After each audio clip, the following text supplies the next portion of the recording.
Irmãos, Lucas capítulo 13, abra sua Bíblia, por favor. Lucas capítulo 13. Mais uma vez, Deus nos dá a graça de podermos reunir aqui, estarmos juntos e estudar a sua palavra. Lucas capítulo 13, verso 6 até o verso 9. Vamos ler todos juntos esses 4 versos e vamos orar, vamos pedir ao Senhor que nos abençoe no entendimento da sua maravilhosa palavra. Vamos ler Lucas 13, do verso 6 até o verso 9, todos juntos. Então Jesus proferiu a seguinte parábola: certo homem tinha uma figueira plantada na sua vinha e, vindo procurar fruto nela, não achou. Pelo que disse ao viticultor: há 3 anos venho procurar fruto nessa figueira e não acho. Podes cortá-la, para que está ela ainda ocupando inutilmente a terra? Ele, porém, respondeu: Senhor, deixa ainda este ano, até que eu escave ao redor dela e lhe ponha estrume. Se vier a dar fruto, bem está, se não, mandarás cortá-la. Senhor Deus e Pai, mais uma vez lemos a sua bendita palavra e buscamos nela orientação para a nossa vida hoje, para esse momento. Queremos que ela é viva, que a tua palavra é eficaz para fazer as mudanças, alterações de cada um que ouvi-la e nela meditar nesse momento.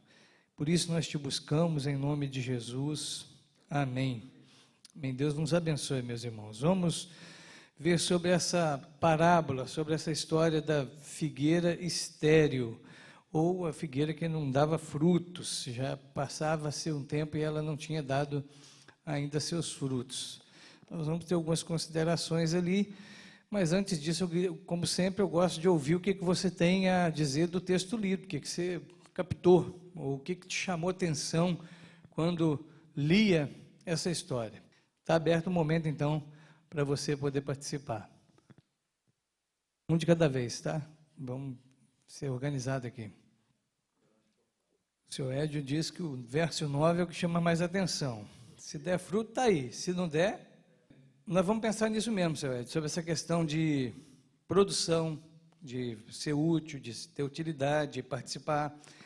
E o verso 9 é o desembocar dessa história mesmo, bem lembrado. Mais algum irmão ou irmã quer falar alguma coisa que te chamou atenção aqui nesse texto? Pode ficar à vontade. Verso 8, o que o senhor gostou do verso 8, senhor José? Essa questão de pedir para esperar um pouquinho, né? Espera mais um ano aí, vamos tentar mais um pouco. Mais um aninho só, a gente vai usar ali os meios que eles usavam na época. Não era o adubo deles da época, era o esterco, né? Então não tinha essa montoeira de química que tem hoje, mas funcionava. E eles falaram, vamos esperar mais um pouquinho. Tem isso mesmo na Bíblia, fala sobre esperar mais um pouco. O que mais temos aqui nessa história? Alguém queira? Sim, Roberta? Se não está dando fruto, está só ocupando espaço. Está atrapalhando outras plantações que poderiam estar ocupando ali o espaço daquela figueira. Daniel? E tinha alguém para interceder, para cuidar, né, para ter uma paciência. Um processo, às vezes, não funciona no mesmo ritmo para todo mundo, né? Tem essa questão mesmo, que a gente está olhando aqui. Mais alguém, meus irmãos? O Marcos Vinícius fez a comparação, só para lembrar que da questão do tempo de 3 anos, está ocupando, no verso 7, tá, meus irmãos? Está ocupando a terra de forma inútil.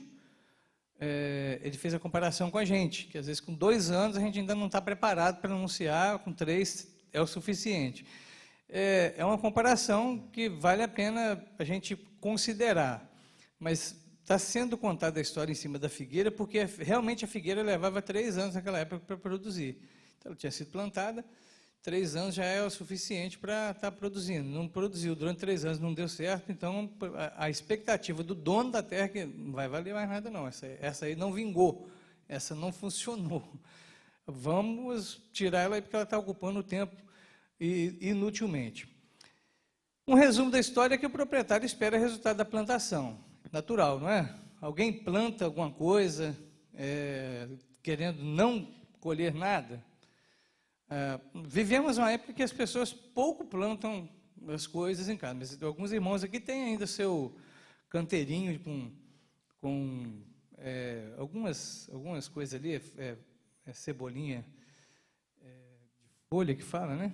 Cebolinha, cebola de folha, que tem a outra que é de cabeça, que é a outra que é bom para dar para as mulheres, que faz elas chorarem, né? Se quer ver uma mulher chorar, dá uma cebola para ela. Não precisa brigar com ela, não. Mas tem cebolinha, tem salsa, pouca gente faz isso, mas quem se dedica a plantar alguma coisa, espera colher. Normal, é natural, que quem investe em alguma coisa espera que aquilo produza algum lucro, que aquilo dê algum resultado. Ou não. Ou você, por exemplo, né, que é pai, que é mãe, pôs um filho no mundo e fala assim, não estou nem aí, o que ele vai ser? Você espera que seu filho, se for homem, seja homem. Se for mulher, que seja mulher. Irmão, a gente não pode demorar para responder essa não, essa é fácil. Hein? Seu filho nasceu homem, você espera que ele seja homem. Se for mulher, que ele seja mulher, que seja mulher. Nasceu mulher, que seja mulher. E claro, também esperamos que tenha caráter, né? Que aprenda coisas boas. Você não cria pensando assim, se der certo, bem, se virar malandro, tá legal, tá bom também. E não, ninguém faz isso. A gente tem expectativas. Quem possui, quem ou administra por um período, a gente sabe que os filhos são a herança do Senhor, faz isso.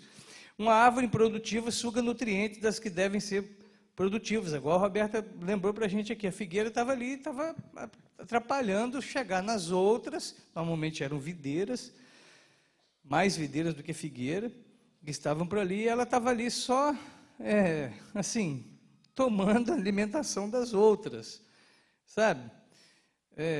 Uma comparação talvez fácil de entender é como um cartão de crédito que você não pagou a fatura inteira, só estava consumindo, aumentando os juros, tomando lugar da sua despesa, aí, do seu dinheiro que você podia gastar numa outra coisa, não que você tem que ficar pagando o juro daquilo ali. Era o caso dessa figueira.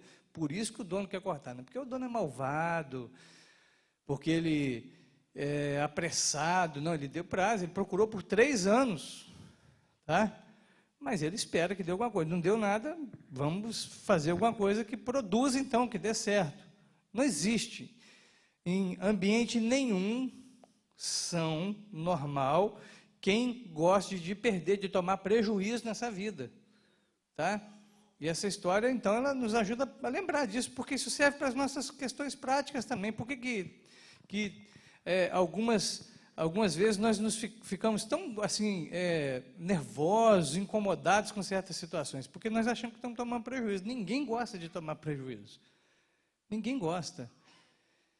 Quando a gente entende que a vida está sendo injusta com a gente, ou que alguma coisa está acontecendo que não era para acontecer, a tendência da gente é reagir diante daquilo ali. Não é ficar falando assim, graças a Deus, perdi uma nota de R$20 hoje. Eu não vejo ninguém fazer um negócio desse.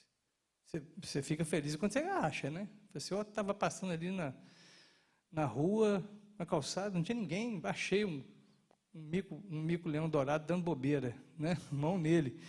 É um mico-leão dourado mesmo que tem na nota de 20, né? Então, e assim, então, você fica feliz, agora perde para ver. Perde R$5, R$2, eu não gosto de perder. Ninguém gosta.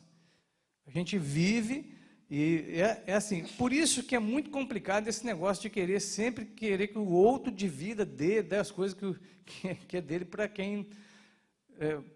para os outros. Tem que ser muito bem conversado essas coisas, porque a gente não gosta de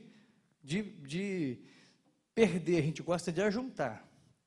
Mas a história não tem essa ênfase, só estou lembrando uma das questões aqui. Existe um tempo limite de paciência para o viticultor aqui, para o cara que está cuidando dessa... Ele tem prazos para ele poder, né, demonstrar serviço, as coisas têm que acontecer.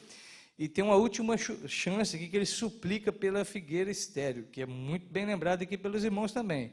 Esse cara, esse cuidador aqui da roça, ele tem um momento que ele não é o cara tipo assim só da razão, ele tem emoção também.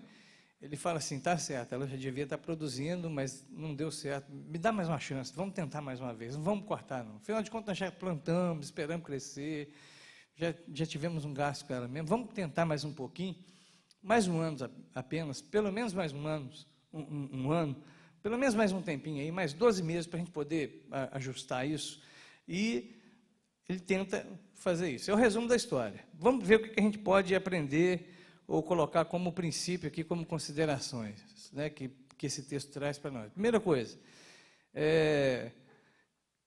privilégio traz consigo responsabilidade. A figueira foi plantada. Ela está sendo privilegiada em que sentido? A gente está dando meio que uma humanizada na árvore, né? É preciso para poder entender as coisas, porque Jesus está falando do reino de Deus, são parábolas que vão ilustrar como é que funciona a vida cristã, a vida do reino.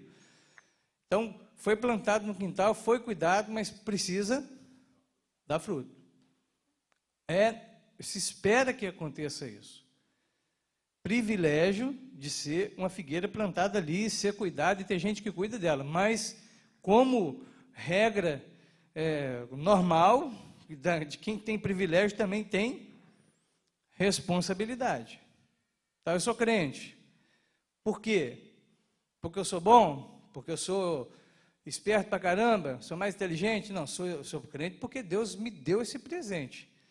É um privilégio, não é uma conquista minha. Você também não foi uma conquista sua.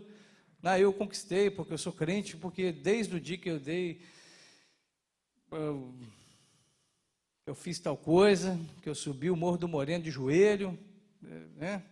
Falando Jesus, Jesus, Jesus, só Jesus e tal, aí eu virei crente. Uma conquista sua, seria uma conquista sua se isso fosse verdade. Não é verdade. Você sabe muito bem, você que é crente, você que já nasceu de novo, que algo especial aconteceu no seu coração e não foi por mérito seu. Beleza? Amém? Amém, meus irmãos? Agora, você tem esse privilégio, está na sua essência agora.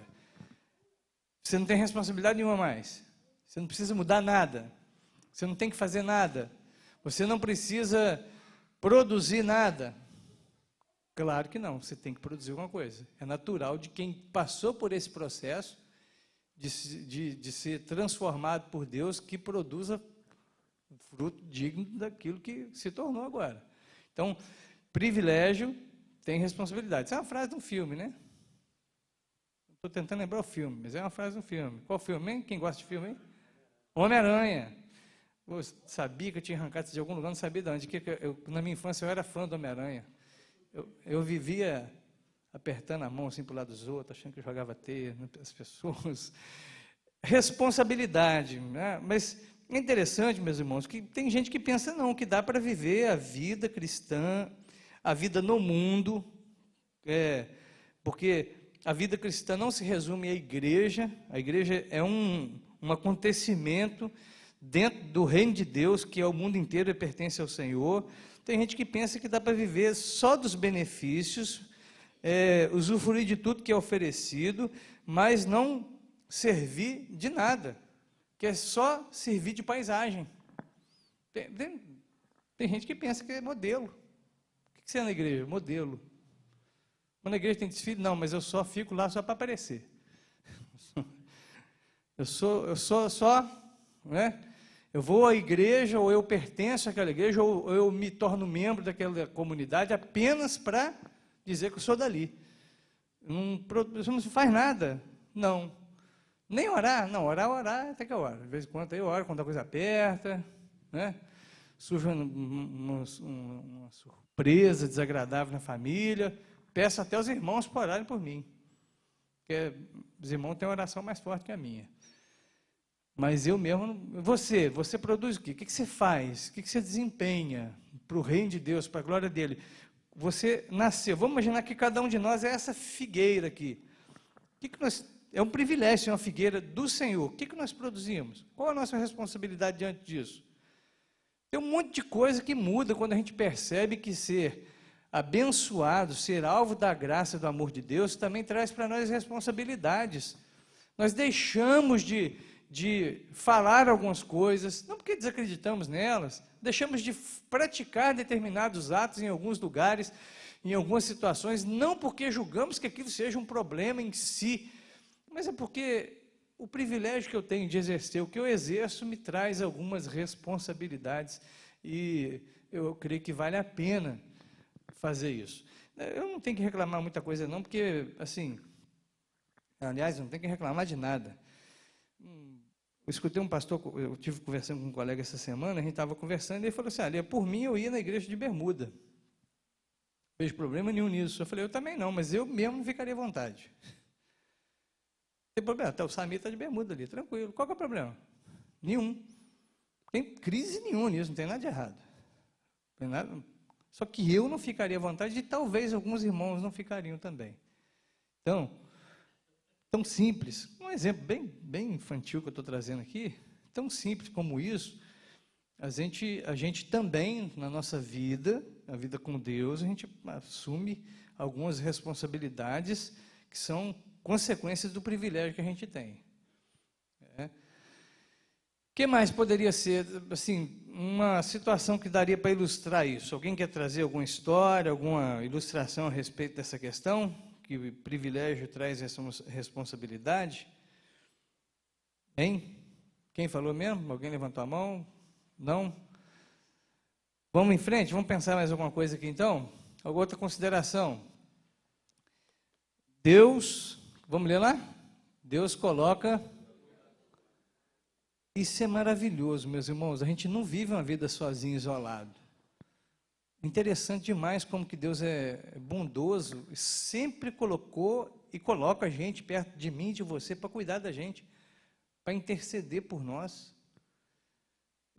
Tem gente aqui que talvez tenha a vida toda na igreja, né? Então você talvez não percebeu em alguns momentos o quanto que você já ficou longe, mas eu já estive bem fora, né? Muito fora mesmo. Sempre tinha um para poder me dar uma palavra boa, para poder, sabe, pensar em mim, de uma maneira assim com paciência que hoje às vezes eu não tenho com todo mundo não, mas eu busco em Deus para ter. Mas olha assim, que eu olhava e falava assim, não, dá uma chance para ele, tenha paciência, vai com calma. Aquilo que o Daniel estava lembrando aqui, cada um tem um ritmo. Pode ser que alguém aprenda rápido, tem pessoas que abraçam o evangelho e rapidamente elas se envolvem num monte de coisa e trabalham e se tornam produtivas. Tem pessoa que demora um pouquinho mais, você tem que adubar mais um pouquinho. E tem aquele que quer cortar todo mundo, né? O dono talvez seja assim, mas há sempre pessoas para interceder por nós. Deus sempre coloca essas pessoas para cuidar da gente.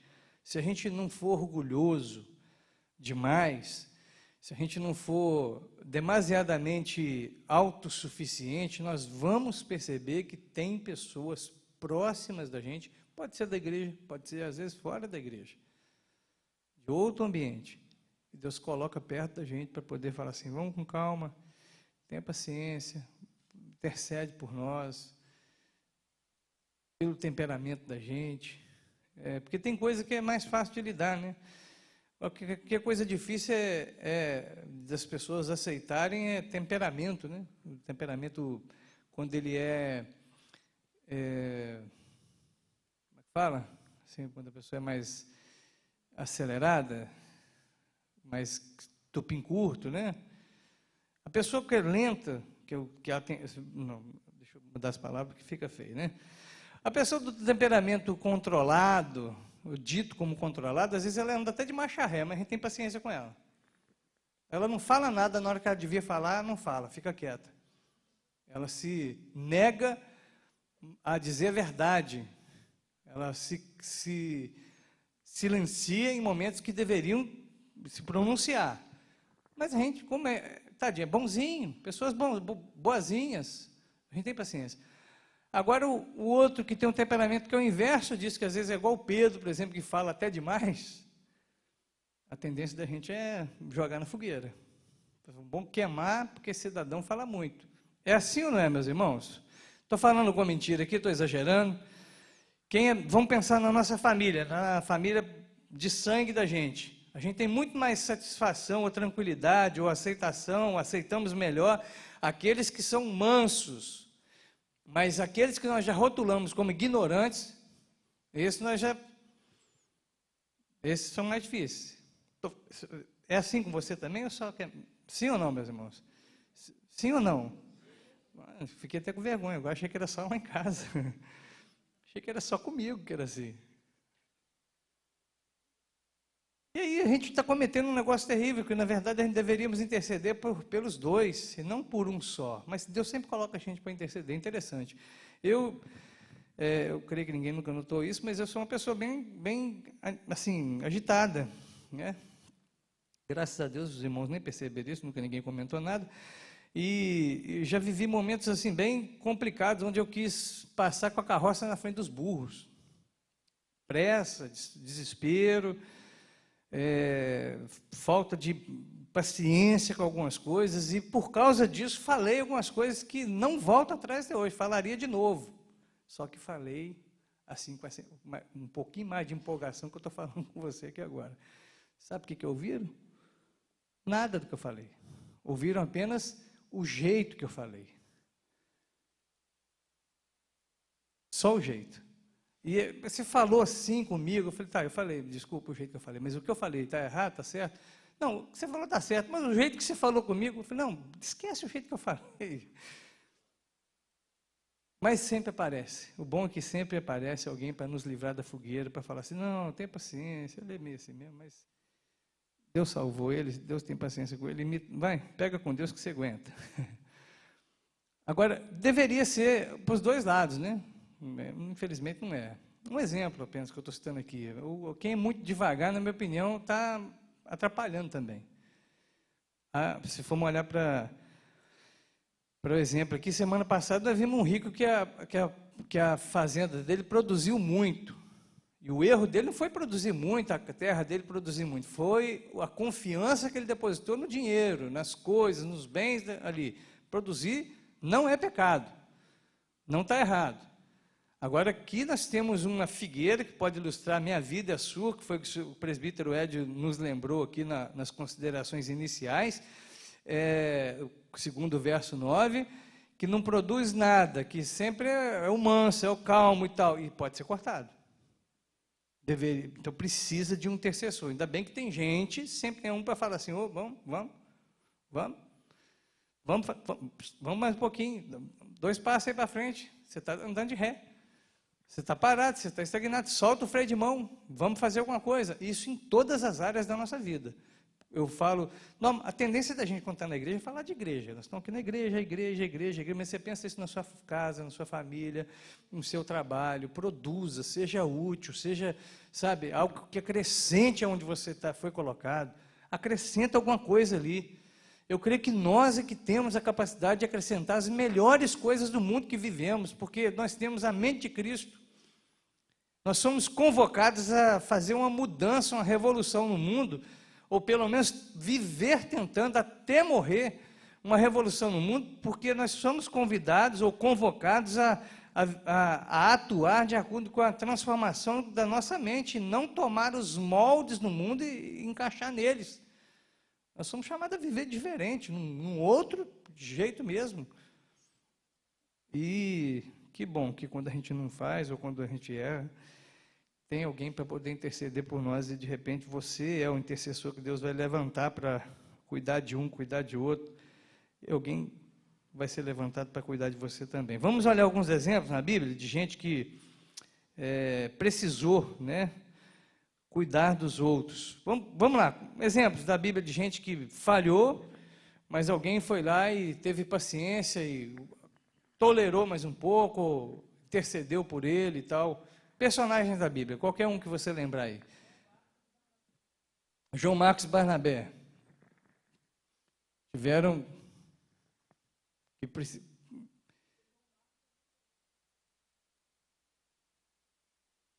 o Paulo descartou João Marcos, falou, ó, já era. Comigo nunca mais, né? Errou comigo uma vez, acabou. Já tem 3 anos que eu estou cuidando desse tentando de João Marcos aí. Vamos cortar ele. A ideia do Paulo é essa. O Barnabé falou, não, vamos adubar mais um pouquinho o menino aí. Vamos cuidar dele. Bem lembrado, um bom exemplo. Eu não tinha pensado nesse exemplo. Eu tenho alguns aqui na minha cola, mas não é, esse não estava, Marília. Quem mais? Exemplos da Bíblia, de gente que podia ter sido descartada, mas alguém foi lá e falou, opa, vamos dar um tempinho a mais aí, vamos cuidar. Quem mais, meus irmãos? Tem um monte de exemplo na Bíblia. O povo de Israel. Um dia Deus falou para Moisés assim, Moisés, vamos zerar? Vamos? O pessoal não tem jeito não, essa turma aí, ó. Isso não é ovelha, isso é uma boiada desenfreada, essa turma aí. Vamos acabar com vocês. Vamos zerar. Começar tudo com você. Aí a Bíblia diz que Moisés foi lá, intercedeu, falou, não, Senhor, não faz isso não. Tem misericórdia deles. Eu não quero que o Senhor faça isso. Se eu tiver que escolher, eu prefiro que o Senhor me tire o nome do livro. Mas tenha paciência, eles são realmente estão errados, estão no caminho errado, estão tomando decisões precipitadas. Moisés intercedeu pelo povo. Quem mais, meus irmãos? Vamos pegar outro exemplo. Abraão intercedeu por quem? Pelos homens, pela cidade, insistiu, tinha lá o sobrinho, mas também estava pensando nos demais. Jesus teve paciência com Pedro, nervosão, todo resolvido, todo mundo pisando na bola, mas eu não, porque eu sou Pedro, eu não sou igual os demais aí, eu sou melhor. E no dia que prenderam Jesus, o que aconteceu? Amarelou. Todo mundo fugiu e tal, ele tentou ficar um pouquinho mais próximo, mas na hora que apertaram o santo dele, ele falou assim, não conheço. Tem nada a ver com esse Jesus aí. Tem, acho que a gente viu você com ele. Não, eu não, vocês estão doidos. Vocês estão malucos. Negou Jesus. Alguém falou, não, até o jeito de você falar é parecido. Ele falou, você é doida, sai fora. E deu linha. E chorou amargamente depois disso. E pensou que não tinha mais chance na vida. Mas Jesus foi lá, procurou Pedro, conversou com ele, falou, e aí, você me ama? Gosta de mim mesmo, de fato? E a gente já comentou isso aqui, né, que esse diálogo de Jesus com Pedro não é um diálogo usando a mesma palavra, são palavras diferentes. Jesus pergunta se Pedro o ama incondicionalmente, qual ele ama Pedro. E Pedro fala, não te amo desse tanto não, eu te amo muito, mas não é desse tanto aí não. Tem palavras diferentes ali. Ágape, filéu, amor de amigo, ágape, amor de Deus, amor perfeito. E Jesus falou assim, você me ama de ágape? E Pedro, te amo filéu. Amo como amigo, um bom amigo. Aí Jesus fala, não tem problema não, apacenta minhas ovelhas. Você tem chance, você tem mais uma oportunidade. Jesus pergunta de novo, mesma história, de novo, a mesma história, e Jesus fala, tá bom, você não consegue me amar do jeito que deveria, porém, eu te amo de forma perfeita e vou interceder por você. Jesus intercede por nós. Temos o exemplo do Tomé, que nós citamos um dia desse aqui também, né? Que, não sei por que cargas d'água, estava fora do grupo no dia que Jesus apareceu ressuscitado. Quando chegou, a galera contou a história, e ele disse assim, eu não creio mesmo, não creio. Só acredito vendo e pôr na mão, sentindo assim e tal. E Jesus teve bondade com ele.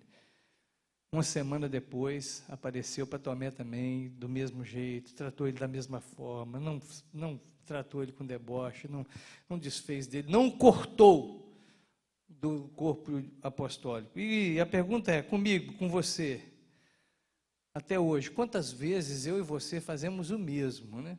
Nós também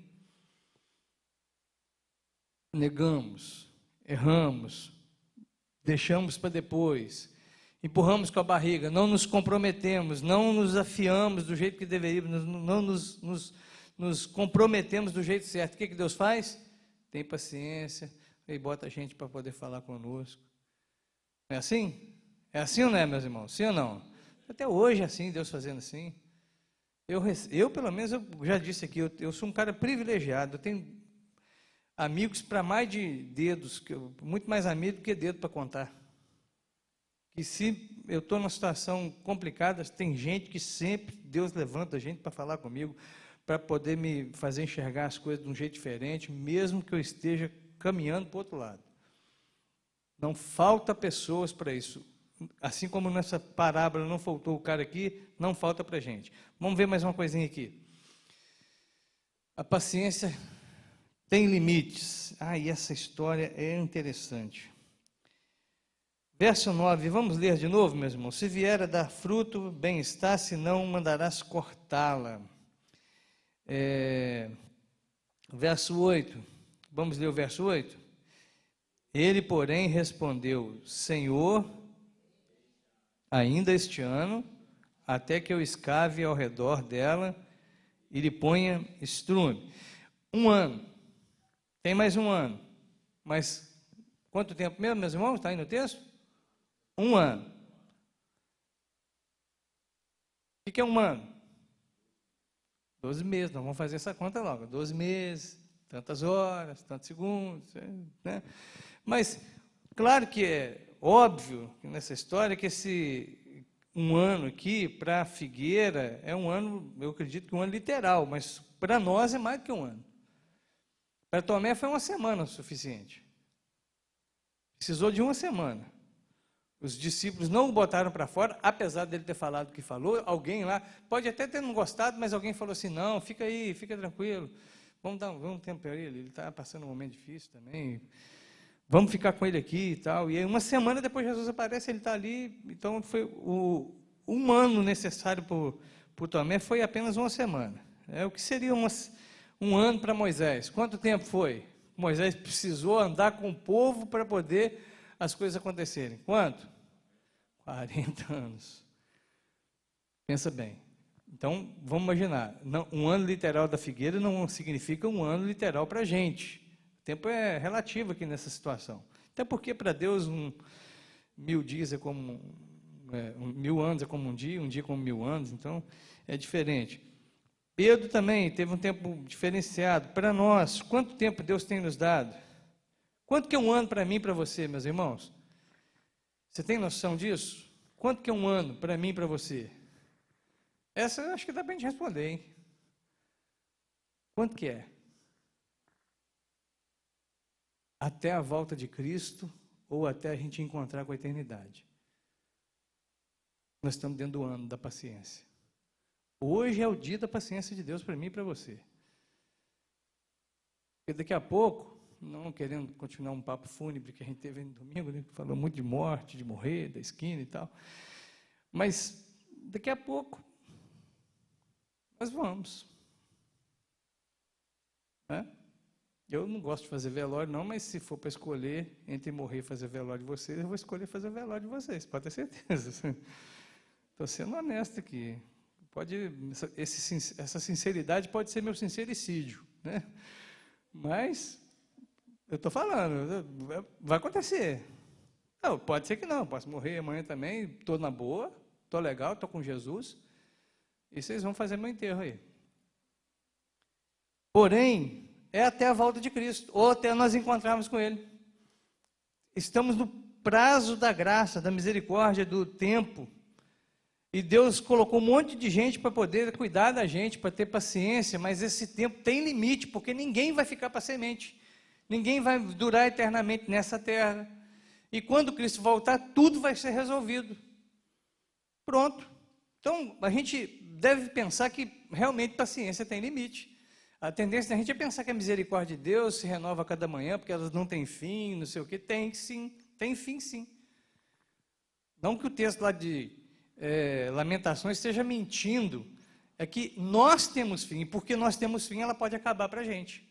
E porque a história tem um fim, tem um desenrolar que vai desembocar num projeto de Deus da volta de Cristo. Então, as misericórdias, Deus pode acabar, a misericórdia de Deus pode acabar para mim. Que dia? Hoje, posso deitar e não levantar amanhã. Ela pode continuar para vocês, mas ela pode terminar para mim. Esse 1 ano aqui, de mais um aninho e tal, pode ser. Então, assim, a gente tem que ficar atento com isso. Não podemos levar a vida assim, né? Ah, porque a misericórdia do Senhor. Tem crente que relaxa nessa hora e fala, que as misericórdias do Senhor não têm fim, ela se renova cada manhã, graças a Deus por isso. E aí eu vou picar o fumo de novo. Vou continuar vivendo relaxadamente. Vou continuar sendo uma figueira infrutífera. Porque as misericórdias do Senhor se renovam a cada manhã e elas não têm fim. Isso é cinismo, gente. Isso não é fé. Repetir versos, encaixá-los em situações como essa, sem responsabilidade, sem pensar que a nossa vida pode ter fim hoje, e por isso a gente tem que se acertar com Deus agora, é viver uma vida de cinismo. Não precisamos viver uma vida de medo, de temor, porque toda vez que nós nos arrependemos de forma verdadeira e nos comprometemos com o Senhor, Ele nos dá uma nova oportunidade, mas viver assim também, empurrando com a barriga, é, no mínimo, o quê? O que você colocaria? Qual adjetivo que você daria para isso?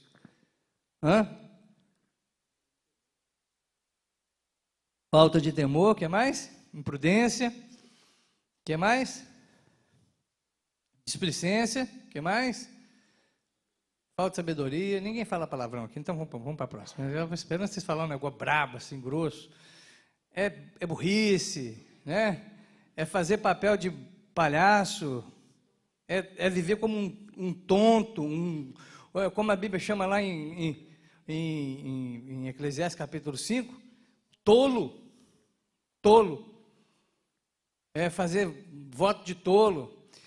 O Deus misericordioso tem um dia marcado em seu calendário para exercer juízo, é o que a gente está falando aqui, uma coisa mistura com a outra. Lembre-se que Deus tem um projeto que Ele não vai deixar de fazer, de cumprir, só porque eu e você temos uma preferência diferente. Eu acredito assim, eu gosto mais da Bíblia tal, eu gosto mais desse negócio aqui, não adianta você correr dessa não. Deus tem um projeto, Ele vai cumprir.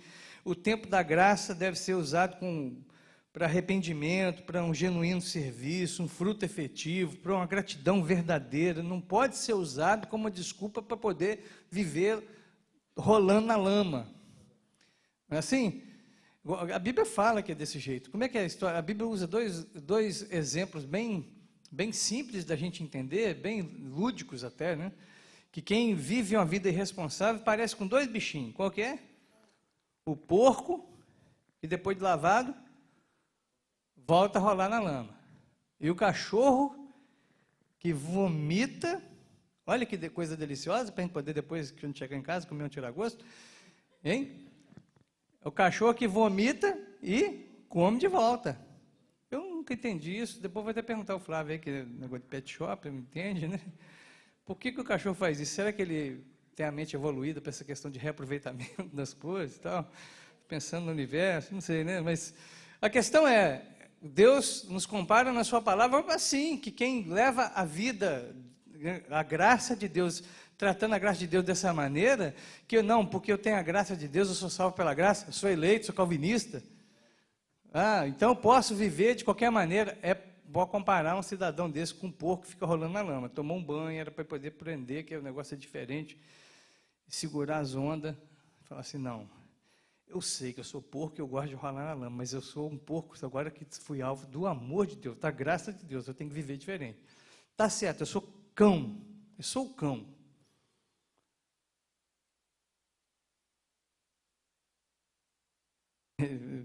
Assim, nós somos o cão, tá? Porque senão só eu vou ficar de cachorro aqui nessa história. Não, nós somos o bicho, né? Vamos mudar até o bicho. Eu sei que eu tenho essa tendência de comer aquilo que eu já joguei para fora, que não me serve mais. Porque se vomitou, não estava prestando, estava fazendo mal. Mas eu, de vez em quando, eu tenho vontade de voltar naqueles ambientes que eu não deveria voltar, naquelas situações, naqueles gostos, naquelas tendências que eu não deveria. Igual o cachorro com vômito. Mas eu não vou fazer isso porque eu sou um cachorro lavado no sangue de Jesus. Eu não posso, eu tenho que ser um cachorro bom, né? Um bom cachorro. Mas que todo crente é cachorro, tá? Nesse sentido de ter vontade de voltar a comer o vômito. Somos ovelhas, somos comparados com um monte de bicho na Bíblia, né? Uma ovelha com cachorro, com porco. Mas temos tido a oportunidade. Vamos lembrar que Deus é misericordioso, mas essa misericórdia não o escraviza. Deus é o escravo da misericórdia dele, porque ele é bom, segundo alguns, ele tem que salvar todo mundo, porque ele é amor. Ah, vai contar outra, né? Como eu já disse, conta do português. Tem alguém que é parente de português? Senão eu estou caçando briga sem perceber. Conta do periquito, né? Ou do papagaio. Porque não, é piada querer pensar que dá para levar a vida assim. A vida cristã desse jeito. Não, eu sou salvo e eu posso viver do jeito que eu quiser, porque Deus é amor e Ele vai salvar a mim, vai salvar todo mundo da minha igreja, e quem não está na igreja também Ele vai salvar, porque Deus é amor. Esqueceu de ler o resto da Bíblia, que fala de justiça, de juízo, de fim de tempo, de cortar mesmo a figueira, de tirar de circulação. E nem vamos pensar em questões sociais, que é bobagem. Vamos para o quinto ponto, que é melhor. E o último, olhe para si. Se tem um negócio interessante nessa parábola, é que assim, Deus coloca sempre uma pessoa para poder cuidar da gente, para pedir, interceder por nós, mas a gente deve pensar em olhar para nós mesmos. Precisamos aprender a olhar para nós mesmos. E, inclusive, essa parábola é fruto disso. Quer ver? Vamos abrir nossa Bíblia aí em Lucas capítulo 13, verso 1. Continua, você leu até que verso? Só 1. Então, galileus chegaram para Jesus e estão falando, aconteceu um lance assim, depois tem a torre de Siloé. Eu vou citar o texto, porque eu li o texto antes, né? Então está fácil para mim, apesar de eu estar sem ele aqui na mão. Mas depois tem a torre de Siloé. Chegam para Jesus e falam assim, esse pessoal era pior porque caiu a torre na cabeça deles e tal, assim, existia um bafafá, uma conversa, um cochicho, uma intercessão santa, sabe, um compartilhar santo na rede social. Você que pessoal lá, por que a cabeça, sabe, teto desabou na cabeça deles e tal, como é que pode? E Jesus, já sabendo disso, fala, vocês acham que eles eram mais pecadores que vocês? Porque aconteceu isso com eles? Porque aconteceu essa e essa situação? Não. Aí ele conta a parábola falando de gente que está ali, que é figueira, que precisa produzir alguma coisa. Em outras palavras, Jesus fala assim, você tem que tomar conta da sua vida. O que acontece com o outro não deve servir de medida para você falar se ele é mais ou menos pecador. Perceba que você é uma figueira que precisa produzir. Que Ele tem dado a oportunidade de você viver para Ele, você particularmente. Pense em você, olhe para você.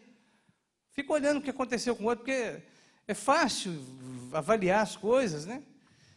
E é pelo fato de não perceber, de não olhar para si, que muitos ficam olhando só o que acontece em volta, acontece com os demais, ou acontece do que os outros falam que acontece, que perdem a fé. Ou se enfraquecem na fé. Já citei aqui uma vez, eu lembro disso, de um pastor muito conceituado no meio evangélico, bem famosão aí, não vou citar o nome dele para não dar, né, não vou dar ibope, senão daqui a pouco todo mundo deixa de entrar no site, no YouTube da igreja para entrar no dele. Mas ele chegou um dia em casa, depois de um culto, e viu lá as notícias do tsunami, perdeu a fé. A fé que ele tinha em Deus, do jeito que ele tinha. Ficou todo descontrolado e falou assim, não dá para pensar num Deus soberano. Deus deu corda no mundo, deixou as coisas rodando, e aí agora cada um por si. Porque se Deus é bom, o pessoal não podia ter tomado ter enfrentado aquela situação. Eles não poderiam ter sofrido do jeito que eles sofreram com o tsunami. Aí o que é? Você fica olhando, fazendo só observação externa, mas não olha para si. Fala assim, olha para você e perceba o tanto que Deus é bom com você, porque a torre caiu na cabeça dos caras lá em Siloé, podia ter caído na minha. O tsunami aconteceu com o pessoal lá, é triste, porém podia ter acontecido comigo. Eu merecia ser afogado.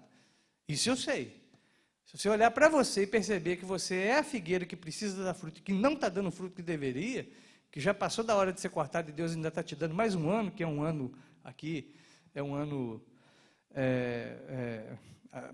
alegórico, né? Se não é um ano de 12 meses, é um ano simbólico.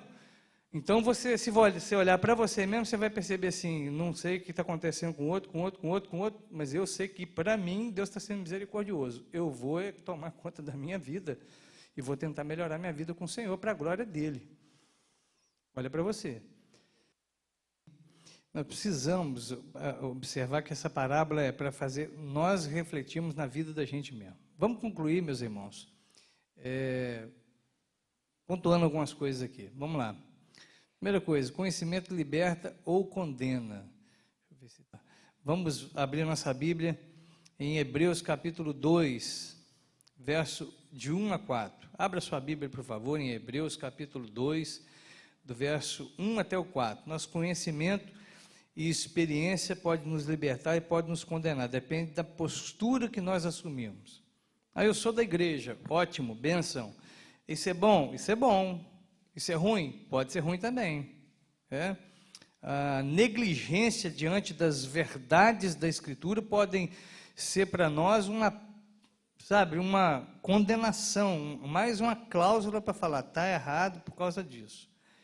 Eu não sei quantos viram ou ouviram aí as declarações, porque viram notícia, a gente toda hora muda o rádio, está tocando a mesma coisa, né? Notícia. No dia que saiu a condenação do Palocci, uma coisa que me chamou a atenção foi um parágrafo que eles destacaram lá. E na interpretação do juiz, eu nunca tinha pensado nisso, né? Por isso que eu fiquei assim, achei interessante. Na interpretação do juiz Sérgio Moro, o Palocci estava fazendo ameaça. Eu falei, quando que esse cara fez ameaça? Para mim, ele estava igual um cordeirinho, as partes que eu ouvi, ele estava só, sim, doutor, o que o senhor desejar, o que o senhor preferir. Eu falei, parecia um cara tão solícito, tão assim, à disposição para poder ajudar, né? Mas teve como eu não vi o depoimento inteiro, claro que eu tenho coisa muito melhor para fazer na vida, teve um momento que ele falou no seu depoimento que ele tinha muito para poder falar e ajudar na Operação Lava Jato, mas que no momento não ia fazer por causa do momento delicado. Para mim isso era só uma... a princípio, eu fui muito infantil, pensei assim, ele está se propondo a fazer uma delação premiada, né? O juiz falou que não. Ele estava fazendo era ameaça. Ele falou, eu tenho coisa para falar, pessoal que está aí por fora, vem cá, me tira daqui, que senão eu falo, hein? Mas se não rolar nada, então não vou falar nada também. Ele estava fazendo ameaça e botando a coisa assim. Uma das cláusulas que o juiz usou para condená-lo a 12 anos de prisão foi essa. E assim, a mesma coisa que a gente ouviu. Então, assim, a Bíblia é assim, a palavra de Deus é assim. Jesus é essa pedra, por exemplo, que tem gente que constrói a vida nela e se mantém debaixo, aguenta tudo quanto é tipo de tempestade bater e não cai. Mas Jesus também é a pedra que tem gente que vem e tropeça e bate com o bicão no chão e racha a testa. Quer ver só? Hebreus capítulo 2, do verso 1 ao verso 4, diz assim, por essa razão importa que nos apeguemos com mais firmeza às verdades ouvidas. Qual verdades ouvidas, meus irmãos? O que ele vai falar, ele já falou, que no capítulo 1 vai falar para frente, e claro que está se remetendo àquilo que Cristo é, está falando sobre Jesus, para que dessas verdades ouvidas jamais nos desviemos. Mas alguém chegou e falou para mim que isso aí não é muito verdade, isso não é bem verdade, não é bem assim. Não, se apega com firmeza nisso, abraça e não solta. Se, pois, se tornou firme a palavra falada por meio de anjos e toda a congregação, e toda transgressão ou desobediência recebeu justo castigo, como escaparemos nós se negligenciarmos tão grande salvação? Pergunta retórica, tá? Não escaparemos, não escaparemos. A resposta já existe aí. A qual, tendo sido anunciada inicialmente pelo Senhor, foi-nos depois confirmada pelos que a ouviram, dando Deus testemunho juntamente com eles, por sinais, prodígios e vários milagres, e por distribuições do Espírito Santo segundo a sua vontade. Ele fala assim, olha, se o pessoal lá atrás, que não teve tanta claridade assim para eles, não foram... não houve, tipo assim, relaxamento para eles, foram condenados, como nós que tivemos experiências que tivemos, vamos escapar? Como nós que somos a figueira, que já sabemos que pertencemos ao reino, que fomos plantados por ele, que devemos servir para ele, não vamos escapar? Não vamos escapar, vamos ser cortados. A resposta está aí. Vamos pensar nisso. Mais uma consideração final aí. Em Deus há longanimidade. Essa palavra não é muito boa, né, de falar. Longanimidade é uma paciência esticada, tá, gente? Assim, é uma paciência mesmo, assim, é a mesma coisa que longanimidade, é muita paciência, tá? Deus nos dá a primeira chance, segunda chance, terceira chance, várias chances, mas é certo que haverá um julgamento. Deus tem longanimidade, mas Ele tem limites estabelecidos no tempo dele, do relógio dele, da agenda dele, que não tem nenhum de nós aqui capaz de poder falar assim, o dia que é. Tem alguém que sabe o dia que vai Jesus voltar? Se eu sei o dia que Jesus voltar, sei até a hora. Tem alguém que fala assim, eu sei o dia que Jesus vai voltar. Já fizeram um monte de previsão, um monte de gente já tentou acertar, todo mundo errou até agora. E aqueles mais orgulhosos não aceitam que é errado. Eles falam assim, ele voltou para alguns, levou e vai voltar de novo, porque vai voltar um monte de vez. Certo? Saiu pela esquerda aí, saiu na canhota. Deus nos dá a chance, mas tem um julgamento certo para quem insiste a não se dobrar. Por isso que a Bíblia fala, se hoje ouvir sua voz, nós lemos um dia desse, não endureçais o vosso coração. Vamos considerar uma postura de misericórdia para com os outros. Duas coisas que eu quero falar agora, deixa eu terminar aqui. Duas coisas para a gente pensar para o final. Quando diz respeito às pessoas, quando você estiver olhando para alguém, pensando na vida de alguém, fulano é impenitente, ele é picareta, ele é pica-fumo, ele é pecador, ele é não sei o quê. Sabe qual que deve ser a sua postura e a minha? A do viticultor, a do cara que está cuidando da roça ali. Quer fazer o quê? Pedir mais um ano, misericórdia, ter paciência. Dá mais um ano, dá mais um ano. Você tem uma pessoa que você ama, que você convive ou não com ela, mas você tem ela na sua mente agora, ela vem claramente na sua mente, você sabe, essa pessoa não tem Deus como o seu Salvador. Qual que deve ser a sua oração? Dá mais tempo para ele. Dá mais tempo para ela. Dá mais tempo para ele, dá mais tempo para ela. Deixa eu tentar, de alguma maneira, aqui, colocar um esterco, cortar as folhas, fazer alguma coisa. Faça alguma coisa, quando você estiver pensando para fora, quando você estiver pensando para o outro, quando o seu dedo estiver apontado para lá, não para cá. Então, ou, no seu caso, se o seu dedo estiver apontado para cá. Né? Quando você pensar em mim, você tem que pensar o quê? Deus, dá paciência, deixa o pastor morrer agora. Não. Ele precisa converter. Ele precisa voltar aos caminhos de Deus. Essa deve ser a nossa postura. É a do verso 7 e 8 da parábola que nós lemos. Tentar mais uma vez, tentar de novo. Essa deve ser a nossa postura. Paulo fez isso. Romanos 10 diz assim, irmãos, a boa vontade do meu coração e a minha súplica a Deus a favor deles são para que sejam salvos. Paulo fazia isso o tempo todo falando sobre os judeus. Eles não são salvos porque são judeus, mas eu oro para que eles sejam salvos.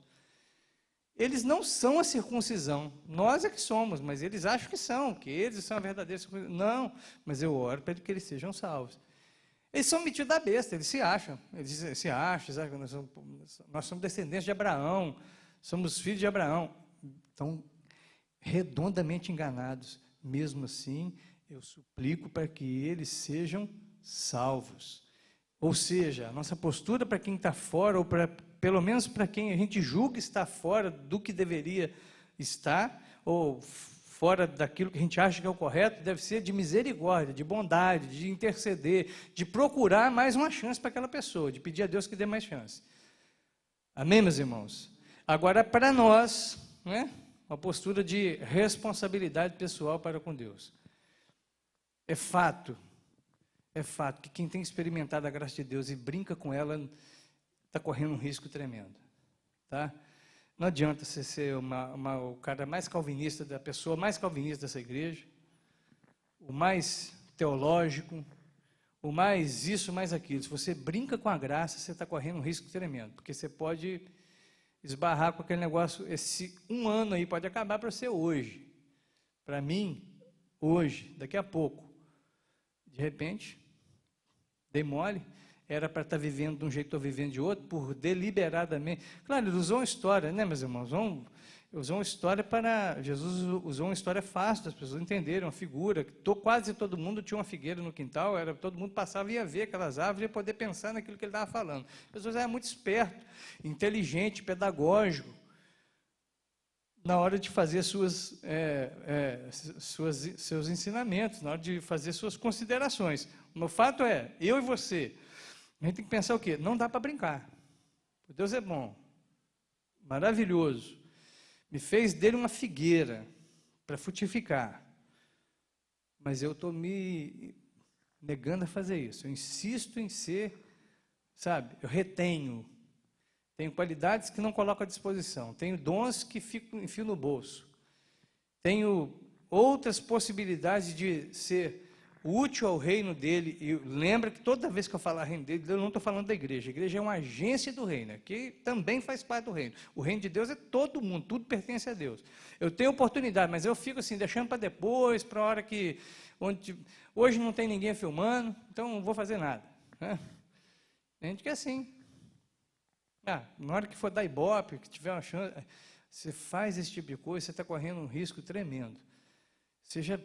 Minha oração para você e para mim, e por mim, né, nesse momento é que nós sejamos figueiras produtivas. Se a gente estiver deliberadamente, sabe, zoando com esse tempo aí, que Deus tenha misericórdia da gente, que a gente acorde, fale assim, não posso ser, sabe, eu não posso ser inconsequente. É aquela questão do cinismo, né? Uma coisa é você crer realmente na graça de Deus e depender dela. Outra coisa é zoar com a graça de Deus. Isso é cinismo, zoeira. Terrível quando a gente pega a vida cristã e vive realmente assim. A gente vive uma vida gelada. Aceita essas brincadeiras por nosso coração e a gente vive, aceita isso. Eu chamo, brinco com o pessoal. Antes que os outros me zoem, eu sou daquela teoria seguinte, você vai me zoar, eu começo. Está vendo que você vai falar de mim? Eu falo assim, pois é, meu nariz é grande mesmo, verdade.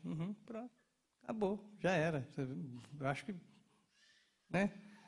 Até meu moleque está rindo desse negócio, né? Para que eu fui falar? Agora vai ficar zoando. Eu sou dessa opinião, agora, não acredito nisso. Quando falo de igreja, a sua igreja é aquela, né? Quando eu vejo que a pessoa vai, a sua veteriana, que vocês acham que é sua veteriana. Só que para mim não é. Para mim não é. Eu sei o quanto que Deus fez na minha vida e continua fazendo e tocando no meu coração todo dia dentro dessa igreja que alguns imbecis aí fora chamam de sorveteriana.